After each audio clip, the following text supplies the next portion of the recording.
Shabbat Shalom Umevorach. Cette paracha qui est la paracha Toldot. Toldot qui veut dire les descendances. Et les Toldot Yitzhak ben Avraham. Avraham, il a eu Yitzhak, mais que lui, à son tour, a eu des descendants. C'est la paracha cette semaine. Mais avant d'avoir des descendances, il faut d'abord savoir c'est qui Yitzhak. Yitzhak, à l'âge de 8 jours, il avait fait la circoncision. À ce moment-là, le Midrash raconte qu'il y avait à la table du festin d'Avraham un homme roi qui s'appelait Og, en se moquant, en disant « Moi, ce Yitzhak-là, en pensant dans la tête, je peux l'écraser avec un doigt. » C'est un roi et en même temps un géant. Dieu a dit « Ah, toi, tu penses comme ça? Moi, je vais faire que ces descendants de Yitzhak vont écraser tes descendants. » Ça s'est passé avec Moshe quand il a ramené le Bnei Israël en Israël. Ils sont passés devant la trajectoire de Bashan qui était en dessous de cette possession de ce roi. Et les Bnei Israël, ils ont éradiqué, ils ont anéanti cette nation de Og Melech HaBashan. C'est quoi l'enseignement?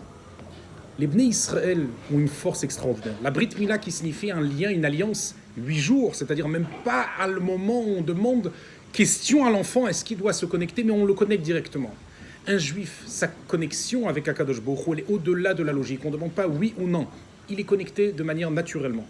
Mais cette force-là, elle a un avantage particulier et un avantage supplément. C'est quoi?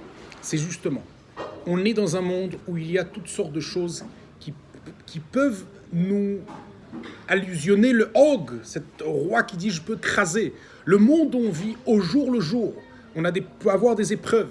Il y en a que c'est des épreuves de religion, il y en a c'est des épreuves de parnassa, problèmes de shalom bayit. Et ça nous menace en disant « mais ça va nous écraser, ça va nous rendre rien du tout dans notre service de Dieu et notre connexion avec Akadosh Baruch Hu et surtout notre joie de vivre et notre être de la manière la plus parfaite. » Viens, Hachem, il dit « t'inquiète pas des grands, t'inquiète pas des géants, t'inquiète pas du grand monde, t'inquiète pas des grandes épreuves, t'inquiète pas de toutes les choses qui menacent à te faire du mal. » Toi, quand tu es connecté à Hachem au-delà de la logique, tu décides de faire la tefila le matin, mettre les téfilines le matin.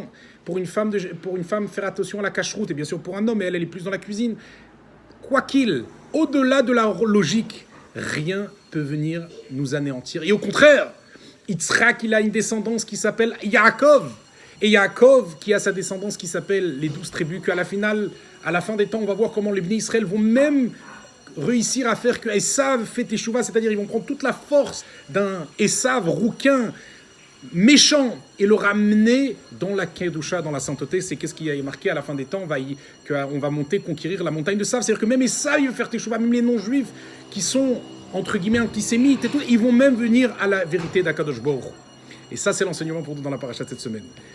Ce shiur, il est les Louis Nishmat, Brigitte Gomarabat, Dolemeraim, Chaya, Sichel, et que Dieu fasse que ces Dvar Torah dans cette paracha particulière de Toldot nous donne la force de faire des Toldot, des descendances à l'image d'Yitzhak, qu'il a reçu une éducation, un héritage de son père, Avraham, et que nous aussi, grâce à toute notre éducation de Torah et Mitzvot, on puisse impacter nos enfants matériels, biologiques, nos enfants spirituels, tous les gens autour de nous, et ramener cette rédemption complète, Geoula Amitit Vashlema. Shabbat Shalom Umevorach.